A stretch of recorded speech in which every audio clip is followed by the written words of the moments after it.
ಅಧಿಕಾರಿಗಳು D C ಅವರ ನೇತೃತ್ವದಲ್ಲಿ ಒಂದು ಪ್ರಿಪರೇಷನ್ ಮಾಡಿದ್ದಾರೆ, ಸಭೆ ಆಗಿದೆ. ಸೊ ಈಗ ನಾವು ಕೂಡ ನಮ್ಮ ಉಸ್ತುವಾರಿಯಲ್ಲಿ ಕೂಡ ಒಂದು ಸರ್ಕಾರ ಡೈರೆಕ್ಷನ್ ಕೊಟ್ಟಿದೆ ಸಭೆ ಮಾಡಬೇಕಂತ. ಸೊ ಅದು ಮಾಡಿದ್ದೀವಿ. ಸೊ ಈಗಾಗಲೇ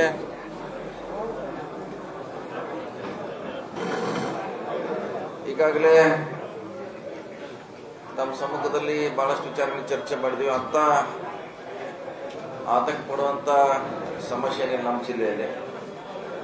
ಈಗ ನಮ್ಮ ಕುಡಿ ನೀರು ಕೂಡ 2 ತಿಂಗಳವರೆಗೆ ಮುಂಚೆನೇ ನಾವು ಡ್ಯಾಮ್ನಲ್ಲಿ ಸ್ಟಾಕ್ ಮಾಡಿ ಇಟ್ಟಿದ್ದೇವೆ. ಮತ್ತೆ ಇವತ್ತಿಂದ ನೀರು ಬರಲಿಕ್ಕೆ ಡ್ಯಾಮ್ಗೆ ಪ್ರಾರಂಭ ಆಗಿದೆ.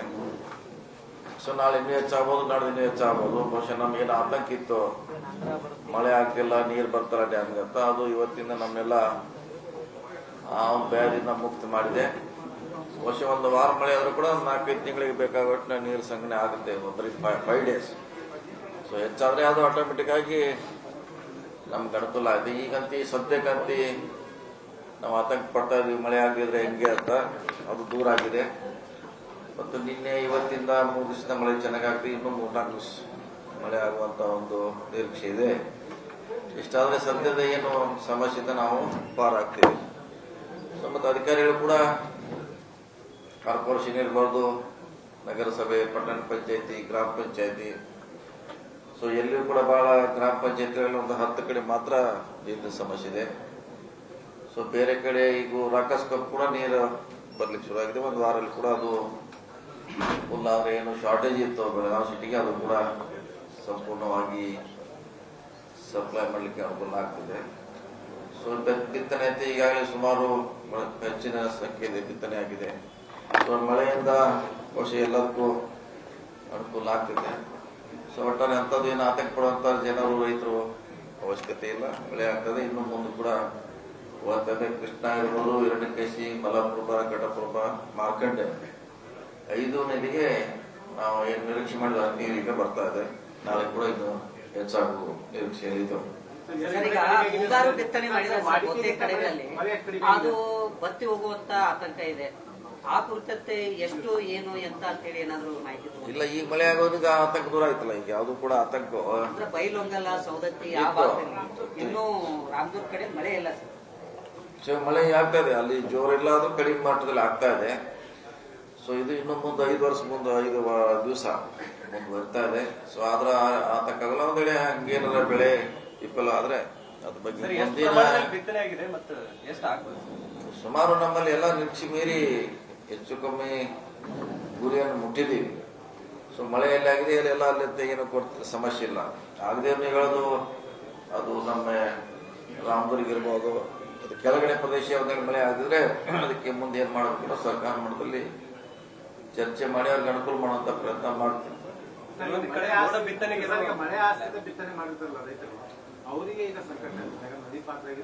ಸರ್ವೆ ಮಾಡ್ತೀವಿ. ಇನ್ನು ಸರ್ವೆ ಮಾಡ್ಲಿಕ್ಕೆ ಹೇಳಿಲ್ಲ ಸರ್ಕಾರ. ಒಂದ್ ವೇಳೆ ಬಿತ್ತಿದ್ರೆ ಅದು ಬೆಳೆ ಬರದೆ ವಿಫಲ ಆದ್ರೆ ಅದನ್ನು ಸಪರೇಟ್ ಆಗಿ ಸರ್ವೆ ಮಾಡಿ, ಹಿಂದೂ ಕೂಡ ಸರ್ವೆ ಮಾಡಿದ್ವಿ. ಇದೇನು ಹೊಸದಲ್ಲ. ಅವ್ರಿಗೆ ಏನು ಸರ್ಕಾರದ ಸಿಗ್ಬೇಕಂತ ಸವಲತ್ತುಗಳನ್ನು ಏನಿಲ್ಲ. ಯಾಕಂದ್ರೆ ಇನ್ನೂ ಆ ಪ್ರಶ್ನೆ ಬಂದಿಲ್ಲ. ಈ ಮಳೆಯಲ್ಲಿ ಕೂಡ ಅದು ಕೆಟ್ಟ ಆದ್ರೆ ಖಂಡಿತವಾಗಿ ನಾವು ಡೈರೆಕ್ಷನ್ ಕೊಡ್ತೀವಿ ಅದಕ್ಕೆ ಸರ್ವೆ ಮಾಡ್ಲಿಕ್ಕೆ. 29 ಇದೆ. ಆದ್ರೆ ಈ ತರ ಮಳೆ ಆದ್ರೆ 3-4 ದಿವಸಲ್ಲೇ 0 ಬರ್ತದೆ. ಇಲ್ಲಿವರೆಗೆ 29% ಕಡಿಮೆ ಇದೆ. ಇದೇ ರೀತಿ 3-4 ದಿವಸ ಮಳೆ ಆದ್ರೆ ಸೊ ನಮ್ಮ ಕೊರತೆ ಕೂಡ ಬೆಳಗಾವಿ ನಗರದಲ್ಲಿ ಕೂಡ ಮಳೆ ನಿನ್ನೆಯಿಂದ ಸಾಕಷ್ಟು ಆಗ್ತಾ ಇದೆ.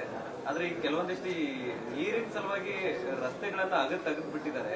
ಅಲ್ಲೆಲ್ಲ ಈಗ ನೀರು ನಿಂತ್ಕೊಂಡು ಸಾಕಷ್ಟು ಸಮಸ್ಯೆಗಳಾಗ್ತಾ ಇದಾವೆ ವಾಹನ ಸವಾರರಿಗೆಲ್ಲ. ಇಲ್ಲ ಮಾಡಿದಾರೆ. ಅದು L&T ಸುಮಾರು ದಿವಸದಿಂದ ಅವ್ರದೇ ಸಮಸ್ಯೆ ಇದೆ. L&T ಕಂಪನಿ ಅವರು ಸೊ ಸುಮಾರು ಸಾರಿ ಸಭೆ ಶಾಸಕರು ಮಾಡಿದ್ದಾರೆ, DC ಅವರು ಮಾಡಿದ್ದಾರೆ, ಕಾರ್ಪೊರೇಷನ್ ಕಮಿಷನರ್ ಮಾಡಿದ್ದಾರೆ. ಹಿಂದೆ ನಾನು ಕೂಡ ಮಾಡಿದ್ದೇನೆ. ಅದನ್ನಿನ್ನೂ ಪರಿಹಾರ ಮಾಡ್ಲಿಕ್ಕೆ ಆಗಿಲ್ಲ. ಆದಷ್ಟು ಬೇಗ ಅದನ್ನ ಮಾಡ್ಲಿಕ್ಕೆ ಅದನ್ನ ಇಲ್ಲ. ಅವ್ರು ಯಾರು ಕಡಿವಾಣ ಹಾಕ್ತಿವಿ. ಯಾಕಂದ್ರೆ ಸುಮಾರು 4-5 ವರ್ಷದಿಂದ ಮಾಡ್ತಿದ್ದಾರೆ ಅವರು. ಈಗ ಮಳೆ ಆಗ್ತಾ ಇದೆ. ಕಿತ್ತೂರು, ಬೈಲಹೊಂಗಲ, ಖಾನಾಪುರ ಬಹುತೇಕ ರಸ್ತೆಗಳೇ ಸರಿಯಾಗಿಲ್ಲ, ಎಲ್ಲ ಕೆಸರಮಯ ಇರುವಂತದ್ದು. ಹಾಗಾಗಿ ಅಲ್ಲಿ ಏನ್ ಮಾಡ್ತೀರಿ ಅಂತ ನೋಡೋಣ. ಎಲ್ಲೆಲ್ಲಿ ಅತ್ಯಂತ ಕೆಟ್ಟದ್ರೆ ಅದು ಮೋಟ್ರೇಬಲ್ ಮಾಡ್ತೀವಿ. ಈಗ ಮಳೆಗಾಲದಂತೆ ಟೆಂಪರ್ ರಿಪೇರಿ ಮಾತ್ರ ಮಾಡ್ಲಿಕ್ಕೆ ನಮ್ಗೆ ಅವಕಾಶ ಇದೆ. ಸೊ ಡಿಸೆಂಬರ್ನಲ್ಲಿ ಮತ್ತೆ ಅದನ್ನ ಹೊಸದಾಗಿ ರಸ್ತೆ ಮಾಡ್ಲಿಕ್ಕೆ ನಾವು ಪ್ಲಾನ್ ಹಾಕೊಳ್ತೀವಿ. ಅಂದ್ರೆ ಬೆಳಗಾವಿ ಜಿಲ್ಲೆಗೆ ಇನ್ನು ಮೋಡ ಬಿತ್ತನೆ ಮಾಡುವಂತ ಪರಿಸ್ಥಿತಿ ನಿರ್ಮಾಣ ಆಗಿಲ್ಲ ಅಂತ ನೋಡೋಣ. ನಿನ್ನೆ ಹಾವೇರಿಯಲ್ಲಿ ನಮ್ಮ ಶಾಸಕರು ಪ್ರಕಾಶ್ ಕೋಳಿವಾಡ ಅವರು ಲಾಸ್ಟ್ ಟೈಮ್ ಮಾಡಿದ್ರು. ನಮ್ಮ ಜಿಲ್ಲೆಯಲ್ಲಿ ಕೂಡ ಅವ್ರದೇ ಒಂದು ಏರ್ಕ್ರಾಫ್ಟ್ ಮಾಡಿದ್ದೀವಿ. ಈಗ ನಾಳೆಯಿಂದ ಬಹುಶಃ ಹಾವೇರಿಯಲ್ಲಿ ಪ್ರಾರಂಭ ಮಾಡ್ತಾರೆ. ನಮಗೂ ಅವಶ್ಯ ಇದ್ರೆ ಬೇಕಾದ್ರೆ ನಾವು ಕಳೆದ ಸರಿ ಯಾವ ರೀತಿ ಮಾಡಿದ್ವಿ ಅದೇ ರೀತಿ ಮಾಡ್ಲಿಕ್ಕೆ ಪ್ರಯತ್ನ ಮಾಡ್ತೀವಿ. ಸಚಿವ ಸಂಪುಟ ಯಾರ ಪರ ನಿಮ್ಮೊಲವಿದೆ ಅಂತ? ಅಲ್ಲ, ನಮ್ದು ಯಾರ ಪರ ಪ್ರಶ್ನೆ ಇದೆ. ಯಾರಿಗೆ ಜನರಿಗೆ ಅವಶ್ಯಕತೆ ಇದೆ ಅವನ್ನ ಆಳದ ತೂಗಿ ಮಾಡ್ತಾರೆ ಅಷ್ಟೇ. ಈಗ ಇಲ್ಲ, ನೋಡೋಣ ಅದನ್ನು ಸರ್ಗ ನಮ್ಮ ಪಕ್ಷ ಅಳದ ತೂಗಿ ಮಾಡ್ತಾರೆ, ಕಾದ್ ನೋಡೋಣ. ಸರ್, ನಬಾರ್ಡ್ನಿಂದ ಒಂದು ಪತ್ರ ಬಂದಿದೆ ಸರ್ ಸರ್ಕಾರಿ ಇಲಾಖೆಗೆ. ಬಿಸಿಸಿ ಬ್ಯಾಂಕ್ ಮೇಲೆ 10 ವರ್ಷದಿಂದ ಮೇಲ್ಪಟ್ಟಿದ್ದಂಥವ್ರನ್ನ ಅನರ್ಹಗೊಳಿಸಬೇಕಂತ ಹೇಳಿ ಬಂದಿದೆ. ನಮ್ಮಲ್ಲಿ ಬಂದಿದೆ, ಎಲ್ಲ ಕಡೆ ಬಂದಿದೆ. ಅದು ನೋಡ್ಬೇಕು, ಅದು ಸರ್ಕಾರದಲ್ಲಿ ಡಿಸಿಷನ್ ತಗೋಬೇಕು. ಸರ್, ಈಗ ಆ ಬೀದಿ ಬದಿ ವ್ಯಾಪಾರಸ್ಥರಿಗೆ ಏಕಾಏಕಿ ಕಾರ್ಪೊರೇಷನ್ ಅಧಿಕಾರಿಗಳು ಒಂದು ಯಾವ್ದು ನೋಟಿಸ್ ಕೊಡದೇನೆ ಏನ್ ಅವ್ರು ದಿನನಿತ್ಯ ಏನು ಅದ್ರದ್ದೇ ನಂಬ್ಕೊಂಡ್ ಜೀವನ ಮಾಡ್ತಿರ್ತಾರೆ, ಆ ಏನ್ ಅಂಗಡಿ ಇಟ್ಕೊಂಡಿರ್ತಾರೆ ಅದನ್ನೇ ಜೊಕ್ಕ ಮಾಡಿ ನೋಡ್ಬೇಕಾದ ಆಗಿದ್ದು ಅವ್ರು ಮಾಡ್ತಾ ಇರೋದು ಸುಪ್ರೀಂ ಕೋರ್ಟ್ ಆದೇಶ ಮೇಲೆ ಬೆಂಗಳೂರಲ್ಲಿ ಮಾಡ್ತಿದ್ದಾರೆ, ಬೇರೆ ಬೇರೆ ರಾಜ್ಯಗಳಲ್ಲಿ. ಟೈಮ್ ಕೊಟ್ಟಿದ್ರೆ ನಾವು ಅವನ್ನೆಲ್ಲ ಸಾಮಾನುಗಳಾದ್ರೆ ತಗೋತಿದ್ವಿ. ಅದನ್ನ ಬೇಕಾದ್ರೆ ಹೇಳ್ತೀವಿ, ಟೈಮ್ ಕೊಟ್ಟು ಮಾಡಿ ಅಂತ ಹೇಳ್ತಿರ್ಬೇಕಾರೆ. ಯಾಕಂದ್ರೆ ಅದು ಮಾಡ್ತಾ ಇರೋದು ಅದು ಸುಪ್ರೀಂ ಕೋರ್ಟ್ ಆದೇಶ. ಅವ್ರ ಆಕ್ರೋಶ ಇರ್ತಕ್ಕಂಥದ್ದು ಏನ್ ಮೇನ್ ಬಜಾರ್ ಏನಿದಾವೆ ಅಲ್ಲಿ ದೊಡ್ಡ ದೊಡ್ಡ ಆದಂತ ವ್ಯಾಪಾರಸ್ಥರು ಅಲ್ಲಿ ಇರ್ತಕ್ಕಂಥ ರೋಡನ್ನೇ ಅತಿಕ್ರಮಣ ಮಾಡ್ಕೊಂಡಿದ್ದಾರೆ. ಅಂತವ್ರನ್ನ ಬಿಟ್ಟು ನಾವು ದುಡ್ಡು ತಿನ್ನುವಂತ ಏನ್ ಬಡವರನ್ನ ಹೇಳಿದಂಗೆ ಅವರಿಗೆ ಸಮಾವಕಾಶ ಕೊಟ್ಟು ಅವ್ರ ಪರ್ಯಾಯ ವ್ಯವಸ್ಥೆ ಆದ್ಮೇಲೆ ಮಾಡೋಂಥವ್ರಿಗೆ ಎಲ್ಲಿ ಬೇಕಾದಲ್ಲಿ ಕಾರ್ ಪಾರ್ಕಿಂಗ್ ಆಗ್ತಾ ಇದೆ, ಗಾಡಿ 2 ವೀಲರ್ ಪಾರ್ಕಿಂಗ್ ಆಗ್ತಾ ಇದೆ. ಒಂದು ಸಂಚಾರ ವ್ಯವಸ್ಥೆ ಬೆಳಗಾವಿಯಲ್ಲಿ ಈ ರೋಡ್ ಉತ್ಪಾದಕರು ಕಾರ್ಯಾಚರಣೆ ಬೆಂಗಳೂರು ಮಾದರಿಯಲ್ಲಿ ಬೆಳಗಾವಿಯಲ್ಲಿ ಏನಾದ್ರು ನಡೆಸಲಿಕ್ಕೆ ಏನಾದ್ರು ಪ್ಲಾನ್ ಮಾಡ್ಕೊಂಡಿದ್ದಾರೆ ಸರ್? ಅಲ್ಲ, ಈಗಾಗಲೇ ಅದು ಮಾಡಿದ್ದ ಬೇಸ್ಮ್ಯಾಗ ಮೊನ್ನೆ ಮಾಡಿದ್ದು ವಡಗಾವದಲ್ಲೆಲ್ಲ ಮಾಡಿದಾರೆ. ಫಸ್ಟ್ ಅದು ಮಾಡಿದ್ದು ಅದು ಸುಪ್ರೀಂ ಕೋರ್ಟ್ ಆದೇಶ ಮೇಲೆ ಮಾಡಿದ್ದು, ಸ್ವಂತ ಏನು ಮಾಡಿಲ್ಲ. ಅದು ಸರ್, ಈಗ ಮೊನ್ನೆ ಬರ್ಮಾನಟ್ಟಿ ಗ್ರಾಮದಲ್ಲಿ ಮನೆ ಮೇಲೆ ಅಟ್ಯಾಕ್ ಆಯ್ತು. ಜಗಳ ಮಾಡೋರಿಗೆ ಹೇಳೋದು ಕೂಡ ಅವರವರ ಸಂಬಂಧಿಕರ ಮನೆ ಮೇಲೆ ಹೋಗಿ ಆ ಮಟ್ಟಿಗೆ ಅಟ್ಟಹಾಸ ಬಗೆಯುವಂತದ್ರ ಮಟ್ಟಿಗೆ ಹೋಗ್ತಾ ಇದೆ. ಕಾನೂನಿನ ಸಂಬಂಧಿಕರು ಹೆಚ್ಚು ಪಡೆದಾಗಿದ್ದಾರೆ ಅಷ್ಟೇ.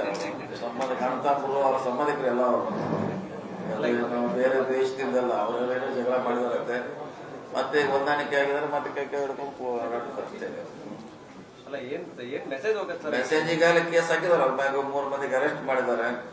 ಅದೆಲ್ಲ ಮಾಡಿದಾರೆ. ಕಾನೂನಿಂದ ಏನ್ ಮಾಡ್ಬೇಕಂದೆಲ್ಲ ಮಾಡಿದಾರೆ. ಅದ್ರಲ್ಲಿ ಪೊಲೀಸರು ಏನು ಹಿಂದೆ ಬಿದ್ದಿಲ್ಲ ಸರ್. ಅದೊಂದೇ ಅಲ್ಲ, ಹಿಂಡಾಲ್ಕೋ ಕಂಪ್ನಿ ಮೇಲೂ ದಾಳಿ ಮಾಡಿದ್ರು ಸರ್, ಜೊತೆಗೆ ಅಲ್ಲಿಯೂ ದಾಳಿ ಮಾಡಿದ್ರು. ಅದು ಕಾನೂನು ಭಯ ಐತೋ ಇಲ್ಲ ಅನ್ನೋ ಪ್ರಶ್ನೆ ಇರೋದು ಬೆಳಗಾವಿ. ಬರ್ತಾರೆ ಬೇಕಾಬಿಟ್ಟೆ ಮಾಡಿದಾರೆ, ಮಾಡ್ತಿದ್ದಾರೆ. ಅಂತ ಸುಮಾರು ಘಟನೆಗಳು ಬೆಳಗಾವಿ ಆಗಿದೆ. ನೀವು ಹೇಳ್ದಂಗೆ ಆಗಿದೆ. ಆದ್ರೆ ಪೊಲೀಸರು ಅದಕ್ಕೆ ಹೆಚ್ಚು ಕಠಿಣ ಕ್ರಮ ಕೈಗೊಳ್ಳಬೇಕು. ಮಾತ್ರ ಸ್ವಾಮೀಜಿ ಅವ್ರ ಮೇಲೆ ಹಲ್ಲೆ ಆಗಿದೆ ಅಂತ ಬರ್ತಾ ಇರ್ತಕ್ಕಂಥದ್ದು ಆರೋಪ ಮಾಡ್ತಾ ಇದ್ದಾರೆ ತಮ್ಮ ಮೇಲೆ.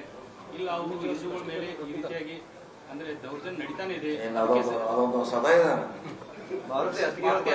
ಯಾರು ಬಡಿದ್ರು, ಯಾರು ಬಡಿಸ್ಕೊಂಡ್ರು, ಯಾರು ಕಂಪ್ಲೇಂಟ್ ಕೊಟ್ರು ಅದು ಅಲ್ಲಿ ಕೇಳ್ಬೇಕು. ನೀವೆಲ್ಲ ನಮ್ಮಾಗೆ ನಾವೇನ್ ಮಾಡೋದು. ಅವ್ರು ಅದಕ್ಕೆ ತಯಾರದಾರ, ಖಾಲಿ ಅದಾರ ಅವರು. ಈಗ ಚುನಾವಣೆ ಬರ್ತಾರೆ, ಇದು ನಾಳೆ ಆದ್ರೆ ಏಮಿ ಸತ್ರು ಅದು ನಮ್ಮಾಗ ಬರ್ಬೋದು. ಅದು ಯಾವ್ದಾರ ಗಲ್ಯಾಗ ನಾಯಿ ಸತ್ರು ಅದೇ ನಮ್ಮಾಗ ಹಾಕೋರು. ಇದು 28 ಮಾರ್ಚ್ ಮೇ ಅವರೆಗೆ ಒಂದು ಸ್ವಾಮೀಜಿ ಅವ್ರ ಸ್ಟೇಟ್ಮೆಂಟ್ ಕೊಟ್ಟರು, ನೋಡಿದ್ರೆ ನೋಡ್ಬೇಕಲ್ಲ ಅದನ್ನ. ಅವರು ದೊಡ್ಡ ಸ್ಥಾನದಲ್ಲಿ ಹೋಗಿ ಅವ್ರವ್ರು ಜಗಳ ಹಿಡಿದಾರೆ, ಏನೋ ಆಗಿದೆ, ಅವ್ರ ಬಿಡೋಣ ನಾವು ಹೇಳಿದಾರೆ. ನಮಗೂ ಗೊತ್ತಿಲ್ಲ ಜಗಳ ಆಗಿದ್ದು, ಅದು ಯಾವುದು ಗೊತ್ತಿಲ್ಲ. ಸ್ವಾಮೀಜಿ ಅವರ ಮಧ್ಯಸ್ಥಿಕೆಯ ಕಮಿಟಿ ಅವರ ಕೂಡಿನ ಮುಗಿಸುವಂತ ಪ್ರಯತ್ನ ಮಾಡಿದ್ರೆ ನಮಗೇನದು ಸಂಬಂಧಪಟ್ಟಂತ ವಿಷಯ ಅಲ್ಲ. ಸರ್, ಈಗ ಜೈ ಕಿಸಾನ್ ಮಾರ್ಕೆಟ್ ಸಂಬಂಧಪಟ್ಟಂಗೆ ಎಪಿಎಂಸಿಯಲ್ಲಿ ಮಳೆಗಾಲ ಸ್ಟಾರ್ಟ್ ಆಗಿದೆ, ಸಾಕಷ್ಟು ತೊಂದರೆ ಆಗ್ತಾ ಇದಾವೆ ಅನ್ನುವಂಥದ್ದು ನೋಡ್ಬೇಕಾದ್ರ ಯಾಕೆ ಬಗೆಹರಿತಾ ಇಲ್ಲ? ಬಗೆಹರಿದ ಏನ್ ಸಮಸ್ಯೆ? ಟೆಂಡರ್ ಕರೆದಾರೆ, ಮತ್ತೆ ಹೊಸದು ಟೆಂಡರ್ ಕರೆದು ಮತ್ತೆ ಅವರು ಖಾಲಿ ಇದೆ ಸುಮಾರು 70 ಶಾಪ್. ಅಲ್ಲಿ ಹೋಗಿ ಅವರು ಅದಕ್ಕೆ ಶೆಲ್ಟರ್ ತೊಡಿಬೇಕು. ಸೌಕರ್ಯನ ಕೊಟ್ಟಿಲ್ಲ, ನಾವ್ ಹೆಂಗ್ ಹೋಗೋಣ ಅಂತಾರೆ ಸರ್. ಸೌಕರ್ಯನ ಇಲ್ಲ, ಮೂಲಭೂತ ಸೌಕರ್ಯಗಳೇ ಇಲ್ಲ. ಅಂಗಡಿ ಇದೆಯಲ್ಲ, ಅಂಗಡಿ ಅಷ್ಟೇ ಅದೇ ಸರ್. ಸರ್ಕಾರ ಎಲ್ಲ ಕೊಳತ ಹೋಗ್ತಾ ಇದೆ ಅಂತಾರೆ. ಅಂಗಡಿನ ಅದೇ. ಈಗ ಅವ್ರು ಹೊರಗೆ ಕುಡಿಸಿದ್ರು ಟೆಂಪರರಿ, ಅದು ಕಾನೂನಲ್ಲಿ ಅವಕಾಶ ಇಲ್ಲ. ಮಾನವ ದೃಷ್ಟಿಯಿಂದ ಕೊಟ್ಟಿದ್ವಿ. ಈಗ 70 ಅಂಗಡಿಗೆ ನಾವು ಆಕ್ಷನ್ ಮಾಡ್ತಾ ಇದೀವಿ. 1 ವರ್ಷ ಮಾಡಿರ್ಬೋದು. ಅಲ್ಲೇ ಅವ್ರಿಗೆ ಹೋಗ್ಲಿಕ್ಕೆ ಅವಕಾಶ ಇದೆ. ಸೊ ಅದಕ್ಕೆ ಅಷ್ಟು ಮೊದಲು ನಮ್ಗೆ ಏನು ಹೆಲ್ಪ್ ಮಾಡೋದಕ್ಕಿಂತ ಅಷ್ಟು ಮಾಡಿದ್ವಿ. ಸರ್ ಈಗ ಒಂದ್ ಕಡೆ ಬರ ಇನ್ನೊಂದ್ ಕಡೆ ನೆರೆ ಆಗುವಂತ ಸಾಧ್ಯತೆ ಇದೆ. ಇಂಥ ಸಂದರ್ಭದಲ್ಲಿ